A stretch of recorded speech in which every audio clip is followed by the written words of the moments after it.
Hello प्यारे साथियों, कैसे हो आप सब। स्वागत है आपका अपने चैनल पे। और हम लोग क्लास 10th एनसीईआरटी मैथ्स का जो नया एडिशन आया है, न्यू बुक है, उसको हम लोग सॉल्व कर रहे हैं। और सॉल्व करते हुए आपके जो सेकंड लास्ट चैप्टर है, यानी कि चैप्टर नंबर 13 सांख्यिकी पर हम लोग आ चुके हैं। और इस अध्याय की बात की जाए तो हम लोग जो प्रश्नावली 13.1 है, इसके पहले 4 प्रश्नों को हम लोग पहले हल कर चुके हैं। और आज के इस वीडियो में जो बचे हुए प्रश्न है इस प्रश्नावली के, उसको हम लोग सॉल्व करने वाले। तो हमारा जो 5वां प्रश्न है वहां से शुरू करने वाले।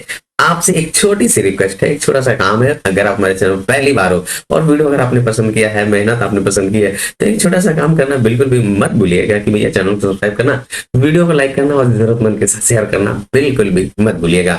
चलिए भैया, आज का प्रश्न वीडियो हम लोग शुरू करते हैं। और जो प्रश्न 5 है वहां पे आ जाते हैं। जो आपका 5वां प्रश्न है उसमें देखिए क्या कह रहा है। किसी फुटकर बाजार में फल विक्रेता पेटियों में रखे आम बेच रहे थे। इन पेटियों में आमों की संख्या भिन्न भिन्न थी। पेटियों की संख्या के अनुसार आमों का बंटन निम्नलिखित था। आमों का बंटन दिया गया, आमों की संख्या और पेटियों की संख्या। 50 से 52 अगर आम है एक पेटी में, तो वो आपकी 15 पेटियां थी। फिर 53 से 55 के बीच में आपकी 110, और 56 से 58 के बीच में 135, और फिर 59 से 61 के बीच में 115, 62 से 64 तक आपकी 25 है। इन पेटी में रखे आमों की माध्य संख्या हमको ज्ञात करनी, यानी कि माध्य ज्ञात करना है। और आपने माध्य ज्ञात करने के लिए किस विधि का प्रयोग किया भैया? जैसे आपने पहले प्रश्न में लिखा था, कौन सी विधि आप प्रयोग कर रहे हैं। और 3 विधियों को आपको बताया गया है। एक जो आपकी साधारण सी जो सिंपल सी विधि है, डायरेक्ट या प्रत्यक्ष विधि कह सकते हैं। इसके बाद दूसरी आपकी माध्य विधि, कल्पित माध्य विधि है ना, जिसमें हम लोग एज्यूम्ड मीन लेते हैं। और फिर इसके बाद जो तीसरी वाली है वो आपकी कौन सी है भैया? पग विचलन विधि है। इन 3 विधियों का ही प्रयोग हम लोग कर रहे हैं। और अब इस प्रश्न 5 को अगर आप ध्यान से देखें, जो आपकी आमों की संख्या दी गई है उस पर जरा एक नजर डालिए। 50 से 52 और फिर 53, एक का गैप हो गया है। और जबकि अभी तक जो आप क्लास इंटरवल, अभी तक जो हम लोग इंटरवल देख रहे थे, उसमें क्या था? 65 से 68, फिर 68 से 71, या 0 से 10, 10 से 20, 20 से 30, ऐसे होता था। देखिए 11 से 13, 13 से 15, यहाँ पे 500 से 520, फिर 520, यहाँ पे जिससे खत्म हो रहा था अगला इंटरवल उसी से शुरू हो रहा था। यही तो था भैया। यहाँ पे देखिए 0 से 2, 2 से 4, अगर एग्जांपल्स में हम लोग देखें तो एग्जांपल में भी यही है। 20 से 60, 60 से 100, 100 से फिर ऐसे ही तो दिया गया। तो अब यहाँ पे हमें थोड़ा सा इन आमों की संख्याओं को, जो आपका क्लास इंटरवल या जिसे हम वर्ग अंतर कहते हैं, उसे हमें थोड़ा सा व्यवस्थित करना पड़ेगा। अब जरा ध्यान दीजिए, जो आपका 52 और 53 के बीच में कितना गैप है? 1 का गैप है।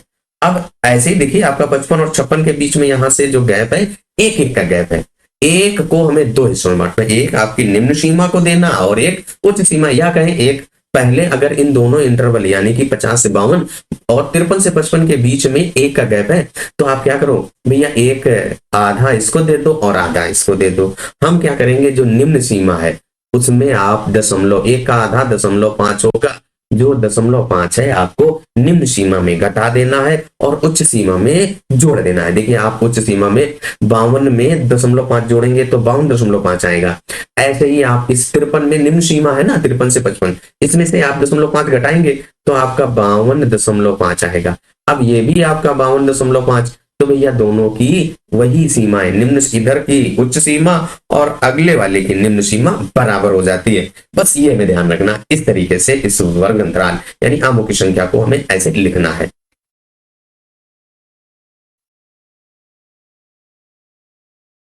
जैसा आपको बताया गया वही लिख दिया। अब यहाँ पे हम लोग कौन सी विधि का प्रयोग करने वाले हैं, उसके लिए हम लोग कल्पित माध्य का प्रयोग करेंगे। जो हमारी कल्पित माध्य विधि है वो हमें ज्यादा सुटेबल लग रही है। सबसे बेस्ट विधि आपकी ये ही कह सकते हैं। चलिए अब यहाँ पे हम लोगों ने क्या किया, आमों की संख्या जो आपको बताया था कि 1 का जो गैप पड़ रहा है भैया, वो जो 52 से 53 फिर 55 से 56, उसको व्यवस्थित करने के लिए हमने क्या बताया था कि जो निम्न सीमा है उसमें 0.5 घटा दीजिए और जो उच्च सीमा है उसमें 0.5 जोड़ दिया। वही व्यवस्थित क्रम यहाँ पे लिख दिया गया। और उसमें पेटियों की संख्या जो आपका प्रश्न में दिया गया था 15, 110, 35, 115 और 25, उन सभी को लिख दिया यहाँ पे। अब यही तो जो पेटियों की संख्या है वही तो आपकी बारंबारता है, एफ आई होती है। और इस एफ आई का योग भी हमने साथ साथ में कर लिया और सिग्मा एफ आई आपका 400 आ गया। वर्ग चिन्ह क्या होता है? जो आपका वर्ग अंतराल है उसकी निम्न सीमा और उच्च सीमा को जोड़िए और उसका आधा करिए। तो यहाँ पे इनको जोड़ो भैया, तो देखिए 49.5 है, ये 0.5 मिलकर के 1 हो जाएगा। 49 में 1 जोड़ दो 50 हो गया। 50 और 52 जोड़िए तो 102, और 102 का आधा 51 होता है भैया, तो यहाँ पे 51 लिख दीजिए। अब आप जरा ध्यान करिए, यहाँ पे अगला पद ज्ञात करने के लिए हमने कौन सी विधि बताई थी, उसके लिए आपको बताया था कि जो वर्ग अंतराल की जो रेंज है वो आप ज्ञात कीजिए, कितना कितना गैप है, यहाँ पे 3-3 का गैप है सभी में। तो वो आप क्या करिए, इसमें 3-3 जोड़ते चले जाइए। 51 में आप 3 जोड़िए तो आपके पास 54 आएगा, और फिर 54 में 3 जोड़ दीजिए तो आपके पास 57 आ जाएगा। फिर 57 में 3 जोड़ दीजिए तो आपका 60, और फिर इसमें 3 जोड़ दीजिए तो आपका 63 आ जाएगा। हमने वर्ग चिन्ह लिख लिया। अब यहाँ पे कल्पित माध्य आपको कल्पना करनी है एक माध्य की, तो यहाँ पे लगभग लगभग बीच वाला लेते हैं, 2 ऊपर पद छोड़ दीजिए और 2 नीचे छोड़ दीजिए, तो ये जो हमारा 57 है वो आपका ए हो गया। अब इसके बाद D I is equal to X I minus A. X I आपका कितना है 51 और ए आपका 57। 51 से 57 घटाइए तो माइनस का 6 आएगा। और यहाँ पे भी आपको एक ट्रिक बताई थी, कौन सी बताई थी भैया, जरा ध्यान करो। जो आपका यहाँ पे गैप अभी आप 3-3 जोड़े थे ना, इसमें भी लगा दो भैया। -6 में 3 जोड़ेंगे तो माइनस का 3 और ये 0, और फिर इसके बाद 3 और फिर 6 आ जाएगा। अब इसके बाद एफ आई डी आई संगत बारंबारता को डी आई से गुणा कर देना है। इसको डी आई से, इसका तो 0 हो जाएगा, 115 को 3 से और 25 को 6 से। चलिए गुणा कर देता हूं एक एक करके। 15 गुणे -6 करिए तो -90, 15 छक्का 90। 110 गुणे -3 तो -11 33 होता है, और ये 0 लिख दिया। अब 115 और 3 से गुणा करिए तो आपका 345 आएगा, और 25 और 6 गुणा करिए, 25 चंगा 150 होता है, यानी 150। अब हमें एफ आई और डी आई का योग करना पड़ेगा, तो आप क्या करिए, ऋणात्मक वाले एक साथ जोड़ दीजिए और प्लस वाले एक साथ जोड़ लीजिए। तो यहाँ पे देखिए 330 है, इसमें से 70 और ले लो, 400 हो गए, 20 बचा, माइनस का 420 आ गया भैया। यहाँ पे जरा ध्यान करो, देखिए आपका कितना 301 400 है ना, और 45 और 50 जोड़िए 95 हो गया, तो आपका 495 प्लस का आ गया।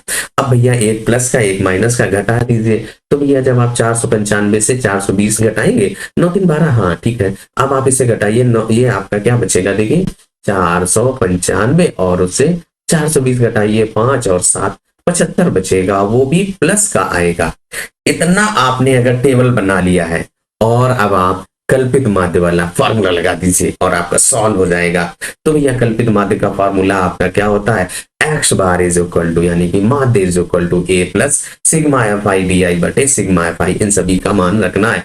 अब आपका देखिए जो ए है वो 57 है यहाँ पे, तो यहाँ पे क्या लिख दीजिए भैया 57, और प्लस जो सिग्मा एफ आई है वो कितना है डी आई, और सिग्मा एफ आई आपने 400 है, और ये आपका 75 है ना, देखिए आपने 75 ही तो है, तो भैया ये 75। अब इसके बाद आप क्या करिए, इसको हल कर दीजिए और आपका आंसर आएगा। जब आप हल करोगे तो हल करने की एक यहाँ पे ट्रिक आपको बता दे भैया, 57 प्लस 75 बट्टे 400 को हम लोग 4 गुणे 100 लिख दिया। 100 को आप कुछ मत करिए, दशमलव, जब आपको भाग देने का दशमलव बताया था ना कि नीचे 100 हो, 1000 हो, 10 हो, तो सीधे आप 100 है तो 2 अंक पे दशमलव लगाएंगे, अगर 10 है तो 1 अंक पे, 1000 है तो 3 अंक पे, 10,000 है तो 4 अंक पे दशमलव बताया था। अब आप केवल 75 में भैया 4 से भाग कर दीजिए, तो 4 एकम 4 है ना, 3 बचा, और ये आप 5 4 अठे 32 और 3 बचा, दशमलव लगा दिया, 0 हो गया, 4 7 28 और फिर 2 और 0 4 पंचे 20, यानी कि आपका 18.75, और 2 अंक पे दशमलव और बढ़ा दीजिए तो कितना आ जाएगा 0.1875, वही लिख दीजिए यहाँ पे। तो ये 57 प्लस 0.1875, अब आप इसको जोड़ दीजिए तो 57.1875। अब अगर इसको आप 2 अंक तक रखना चाहोगे तो 2 अंक के बाद जो तीसरा अंक है वो 5 से ज्यादा है, तो इसमें 8 में 1 जुड़ जाएगा, तो आप इसको लिख दीजिए 57.19, और यही हम लोगों का भैया आंसर हो जाता है। और इस तरीके से जो आपका 5वां प्रश्न है हल हो चुका है। कैसा लगा एक्सप्लेनेशन, कमेंट करके जरूर बताइएगा, अपना प्यार और सपोर्ट बनाए रखिएगा।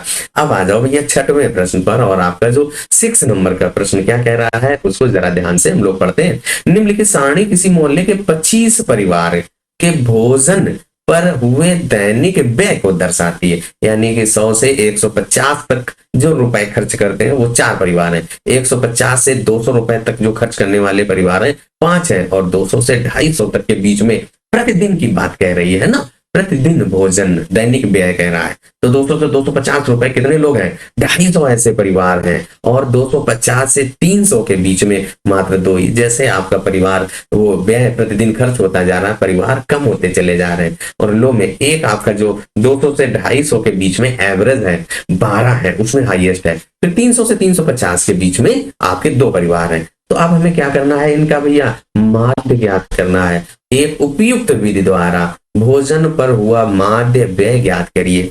जो आप विधि लगाना चाहो उस विधि का प्रयोग करते हुए हल करना है।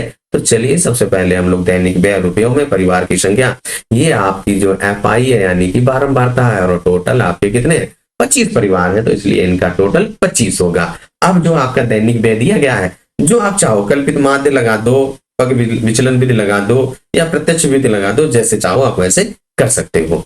दिया हुआ डाटा हम लोग नोट करते हैं और फिर उसके बाद हल करते हैं भैया। यहाँ पे दैनिक व्यय रुपयों में और परिवारों की संख्या हम लोग कौन सी भैया? कल्पित माध्य विधि का प्रयोग कर रहे हैं, तो उसमें आपको वर्ग चिन्ह, फिर D I X I minus A आपका एज्यूम्ड मीन है यानी कल्पित माध्य है, फिर F I into D I याद कर लेना है। और फिर यहाँ पे देखिए आपका सबसे पहले सिग्मा एफ आई निकालने, कितने परिवार थे? 25 परिवार थे, और फिर यहाँ पे आपको sigma F I into D आई निकालना पड़ेगा, इन सभी का योग करना पड़ेगा। तो चलिए सबसे पहले वर्ग चिन्ह निकालते हैं। वर्ग चिन्ह कैसे निकालते हो? आपका जो वर्ग अंतराल दिया गया है उसको आप जोड़िए और 2 से भाग कर दीजिए। 100 और 150 जोड़ो भैया, वो कितना आता है? 250, और 250 का आधा 125, यानी कि यहाँ पे 125। और हमने यहाँ पे आपको बताया था कि अगर आपने पहला वर्ग चिन्ह ज्ञात कर लिया है, आगे आपको बार बार जोड़ना और आधा नहीं करना है। केवल और केवल आपको एक ट्रिक याद रखनी है, और वो क्या है भैया? पहला ज्ञात करने के बाद जो क्लास इंटरवल वर्ग अंतराल है, कितना गैप है? 100 से 150 के बीच में 50 का गैप है, 150 और 200 के बीच में 50 का गैप है। 50-50 आप जोड़ते चले जाइए। 125 में 50 जोड़ दीजिए तो आपका 175, इसमें जोड़ेंगे तो 225, फिर 50 जोड़ दीजिए 275 आ जाएगा, और फिर 325। बहुत है ना आसान सा कि नहीं है? बस अब इसके बाद जो मध्य वाला है वो आपका एज्यूम्ड मीन, 2 ऊपर छोड़ दो 2 नीचे, 5 पद है इसलिए बीच वाला हो गया, तो यहाँ पे ये आपका ए हो गया। अब आप डी आई निकालो, एक्स आई माइनस ए। 225 से 125 घटा दो, कितना बचेगा भैया? 100 बचेगा, और वो भी ऋणात्मक चिन्ह के साथ। तो ऋणात्मक चिन्ह, बस यहीं पर रुक जाओ। इसी का अब आप आगे निकालने के लिए बार बार मत घटाओ, केवल और केवल वही चिन्ह जो वर्ग चिन्ह निकालना था वही नियम यहाँ पे भी। तो फिर आप 50 जोड़ दो तो माइनस का 50, इसमें 50 जोड़ो तो 0 आ जाएगा, फिर आपका 50 और फिर आपका 100। 50-50 का अंतर है, तो हम 50-50 जोड़ते चले जाएंगे। बस इतना सा ट्रिक याद रखो। और आपका सबसे बेस्ट हमको लगता है यही। आपको कौन सी विधि बेस्ट लगती है आप भी कमेंट करके बता सकते हैं। चलिए अब एफ आई इंटू डी आई करो भैया। ये 100 और 4 कितना हो जाएगा? माइनस का चिन्ह, और 400, 50 और 5 का गुणा करो, एफ आई डी आई संगत बारंबारता से 25, वो भी माइनस के 250 आएगा। ये तो भैया 0 है, क्योंकि हीरो है। 0 आपका मैथमेटिक्स का हीरो होता है। अब इसके बाद यहाँ 50 और 2 गुणा करो तो 100 आ गया, और यहाँ पे 2 और 100 गुणा करिए तो 200 आ जाएगा। अब आप इनको भैया क्या करिए? अलग अलग जोड़ दीजिए। जो ये ऋणात्मक वाले इनको अलग जोड़ दो, और जो धनात्मक वाले उनको अलग जोड़ दीजिए। तो ये माइनस 650 आएगा। 400 में 250 जोड़ो तो माइनस 650 आया, और यहाँ पे 300 आ जाएगा। अब ऋणात्मक ज्यादा बचे तो माइनस चिन्ह के साथ आएगा, माइनस के 350। भैया 650 से 300 घटाओ, माइनस 350। अब आप कल्पित माध्य वाला फॉर्मूला लगाते हुए हल कर दीजिए। X bar is equal to आपका a plus sigma F i बटे sigma F i, sigma F I D i बटे सिग्मा एफ आई। अब आप यहाँ पे जो एज्यूम्ड मीन आपने ए इज इक्वल टू 225 लिया था, सिग्मा एफ आई आपका जो परिवारों की संख्या है वो आपके कुल 25 परिवार है, और इसके बाद sigma F I D I का मान हम लोगों ने माइनस के 350 ज्ञात किया। Sigma F I D I आपका ये माइनस 350, ये सभी मान वहां पे रखते हुए हमें हल कर देना है।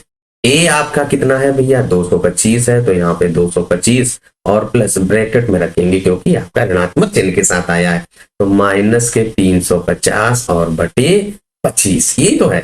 अब आप इसको हल कर दीजिए, भाग दे दीजिए। 25 से तुम 25, 100 बचेगा ना, 10 बचा, 1 0, तो 100 25 100, यानी कि x bar is equal to 225 और प्लस यहाँ पे माइनस का 14 बचेगा, 25 एकम 25, 25 को 100, तो यानी कि आपका x बार, तो यहाँ पे 211 ही लिख दो भैया। 225 से घटाइए 211, ये आपका x बार, यानी कि जो आपका माध्य आया है भैया वो कितना आया यहाँ पे 211 है, और आपका यही आंसर हो जाता है। छठे प्रश्न का जो एक्सप्लेनेशन है आपको कैसा लगा कमेंट करके जरूर बताना। अब आ जाओ अगले प्रश्न पर, और अगला आपका जो 7वां प्रश्न है भैया क्या कह रहा है, वायु में सल्फर डाइऑक्साइड यानी SO2 की सांद्रता भाग प्रति मिलियन में को ज्ञात करने के लिए एक नगर के 30 मोहल्ले, कितने मोहल्ले, 30 मोहल्ले, यानी कि इनका सभी का योग आपका 30 है। आंकड़े एकत्रित किए गए जिन्हें नीचे प्रस्तुत दिए गए हैं, प्रस्तुत किया गया। वायु में SO2 की सांद्रता का माध्य हमें ज्ञात करना है, तो वही 0.00 और डैश 0.04, 0.04 से 0.08, फिर 0.08 से 0.12, फिर 0.12 से ऐसे दिया गया है। कुल कितने 1 2 3 4 5 6 है। अब इसके बाद इन सभी को हमें नोट करते हुए माध्य ज्ञात करना है। आप जो विधि चाहो आप उसको लगा सकते हो, कोई अंतर नहीं पड़ेगा, आंसर सभी में सेम आएगा, चाहे आप प्रत्यक्ष विधि लगाइए, चाहे आप कल्पित माध्य विधि या पग विचलन विधि। 7वें प्रश्न में जो आंकड़ा आपको दिया गया था उसको सभी को नोट किया, और यहाँ पे हम लोग कल्पित माध्य विधि का प्रयोग करने वाले हैं, तो उसी विधि के अनुसार हमने इस टेबल को भी बना लिया है। वर्ग जो SO2 की मात्रा फिर बारंबारता दी गई थी उसको FI से फिर वर्ग चिन्ह निकाला जाता है, फिर DI निकालते हैं, और DI आपका XI माइनस A होता है, और जहां A आपका कल्पित माध्य या एज्यूम्ड मीन जिसको कहते हैं, फिर FI इंटू DI संगत बारंबारता के साथ गुणा कर देना है, उन सभी को यहाँ पे प्लस भी कर लेना है। बारंबारता का जो योग है वो कितने मोहल्ले हैं, 30 मोहल्ले का, देखिए जो 30 मोहल्ले हैं वही आपका योग हो जाएगा, तो यहाँ पे बारंबारता का योग 30 आ गया। अब वर्ग चिन्ह निकालो। वर्ग चिन्ह निकालने के लिए आपको बताया गया था कि जो निम्न सीमा और उच्च सीमा को जोड़िए और उसको 2 से भाग कर दीजिए, तो यहाँ पे 0.00 फिर 0.04 है, उसको जोड़िए और उससे भाग कर दीजिए 2 से, और वो आपका 0.02 आ जाएगा। यहीं पे 1 मिनट रुक जाओ, अगला निकालने के लिए आपको भाग जोड़ना नहीं करना है, केवल और केवल देखो जो आपका वर्ग अंतराल दिया गया है उसका बीच का जो अंतर है, देखिए सभी में 0.04 जोड़ा जा रहा है। देखिए चाहे आप 12 से 16 के बीच में देखो, चाहे 0.08 से 0.12 का अंतर, देखिए आपका सभी में 4 का 0.04 का अंतर है, तो यहाँ पे आप 0.04 जोड़ते चले जाओ, बस यही ट्रिक आपको बतानी थी। 0.06 आएगा, फिर 0.08 आएगा, ओ 4 जोड़ना है भैया, 0.10 आएगा, है ना, 0.10, फिर इसके बाद आप जोड़िए 0.4 का अंतर है ना, 2 में 4 जोड़ेंगे 6, 6 में 4 जोड़िए 10, और 10 में 4 जोड़ेंगे तो 0.14 आ जाएगा, फिर 0.18 आएगा, फिर 0.22 आएगा, और इस तरीके से आपका वर्ग चिन्ह आ गया है। अब आप बीच वाला पद लीजिए, तो यहाँ पे 1 2 3 4 5 6 है, तो आप तीसरे और चौथे में जिसको चाहो आप ले लो, चाहे आप 0.10 को लो, चाहे 0.14 को ले लो, जिसको चाहो आप उसको ले लो। बताओ जरा हम लोग किसको ले लें, तो हम लोग क्या कर रहे हैं, इस 9 वाले को ले रहे हैं, तो इसलिए आपको 0.10 लिख देना है। अब आप DI का मान निकालो XI माइनस A, तो यहां से आप क्या करिए 0.2 से 0.10 घटाइए, तो 0.08 आएगा, और वो भी आपका माइनस चिन्ह के साथ, यहाँ पे माइनस चिन्ह बचेगा, फिर 0.08 आएगा। घटाइए, देखिए आपका 0.10 से 0.02 घटाएंगे 8 आएगा, यहाँ पे 0.8।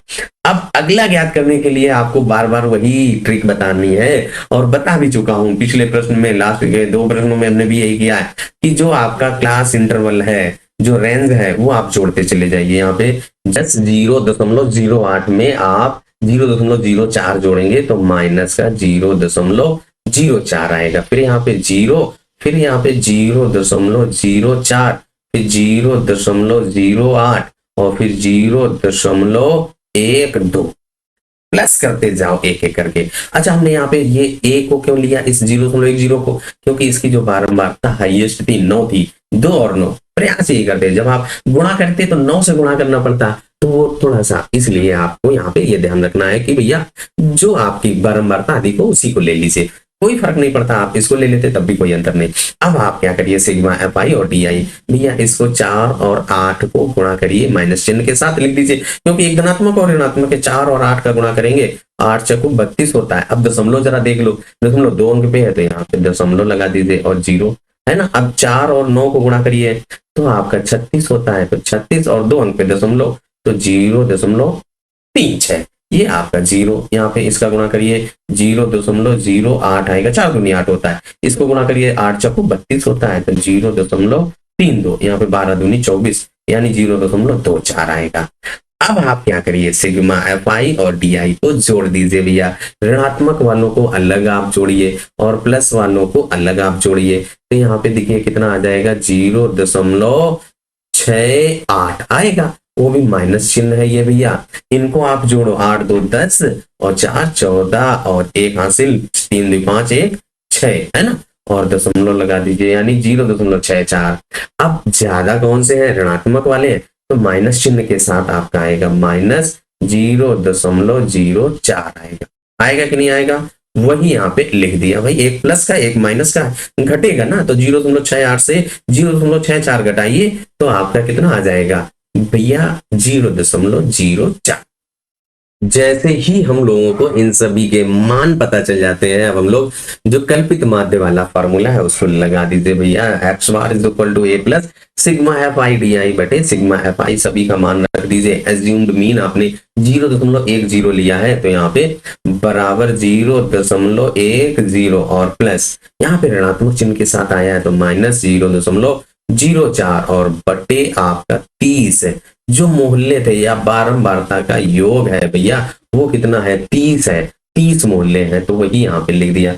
अब हमें इसको भाग करना है भैया, दशमलव है तो आपको यहाँ पे देखिए कितना आएगा, यहाँ पे बराबर 0.10 और ऋणात्मक चिन्ह के साथ आएगा 0.0 है ना, 0 1 3 3 3 3, ऐसे आप भाग कर दीजिए। देखिए 4/3 का भाग करिए, तो यहाँ पे 3 का भाग 4 में देंगे, 3 एकम 3, 1 बचा 0.3 तिरका 9 ऐसे देंगे।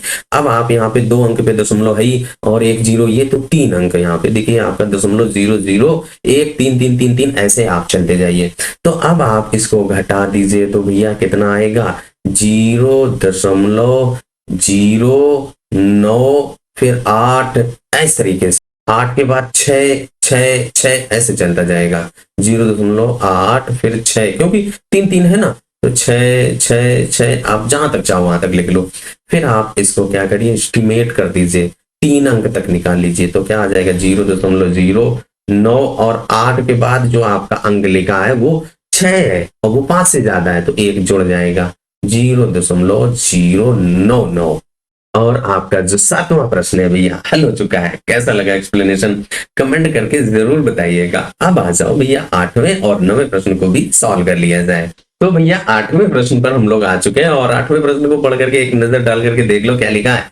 किसी कक्षा अध्यापिका ने पूरे सत्र के लिए अपनी कक्षा के 40 विद्यार्थी, यानी कि जो ये विद्यार्थियों की संख्या है, इनका योग कितना हो गया भैया, 40 हो गया है। आपको पता चल गया कि इनका योग कितना है, 40 है, तो आप यहाँ पे 40 लिख देंगे। और इसके बाद आप देखिए यहाँ पे अनुपस्थित निम्नलिखित रूप में रिकॉर्ड की, एक विद्यार्थी जितने दिन अनुपस्थित रहा उनका हमें माध्य ज्ञात करना है। इसको हम लोग प्रत्यक्ष विधि से लगा देंगे। तो चलिए भैया, यहाँ पे दिनों की संख्या 0 से 6 दिन जो विद्यार्थी एब्सेंट रहे वो कुल 11 विद्यार्थी थे। फिर 6 से 10 दिन मात्र 10 विद्यार्थी, 10 से 14 में 7 विद्यार्थी, 14 से 20 में 4 विद्यार्थी और 20 से 28 दिन जो विद्यार्थी अनुपस्थित रहता है वो आपके 4 हैं। 28 से 38 में 3 है और 38 से 40 में आपके 1 है।